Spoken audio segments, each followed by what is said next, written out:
હાલો હવે આપણે આખા ગામની માં જરી નાખીએ. એની માને આ કોણ આપણે ખેંચે છે? એ ક્યાં ભાઈ ગયા? આપણે મરી જવાના પાકા હે. એની બેનને શું આ છે યાર, આ તો મગજની માં ચોરી નહીં છે. એ મગજની માં ક્યાં ચોરતો થોડા તું. મોટા ભાઈ બચાવો, મોટા ભાઈ અમે પડવાના છીએ, મરી જાવ મોટા ભાઈ.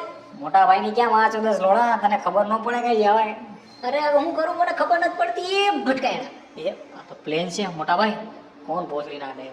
એટલે એ પાછા પડી ગયા. કોક બચાવવા વાળો આવો, બચાવવા વાળો. એ રહ્યું પ્લેન, ચાલો. એની બેનનો 56 વીઘો માં ચોદ નાખજો ને પ્લેનમાં. ચીનકા ફાકું પાડ નાખ. ભોસડા હો તો પ્લેન નું ફાકું પાડ નાખ. પાડી નાખ્યું. આવી જાવ તમે તમારે. આગીના જાવે મને જવા દો અહીંથી. હાલો એની બેનને આ તો બધા ભોસડી ના છે. એ આ બરાકોની છે મોટા ભાઈ. જેની હોય બોબલા મસ્ત દેખાય. એ આવડિયાની જ છે મોટા ભાઈ. આ મોટા બોબલા વાળીને જ છે. હે તું થોડા આય ફટાફટ આય. ક્યાં જાવ મોટા ભાઈ, મને આવડીના બોબલા બહુ ગમી જાવ.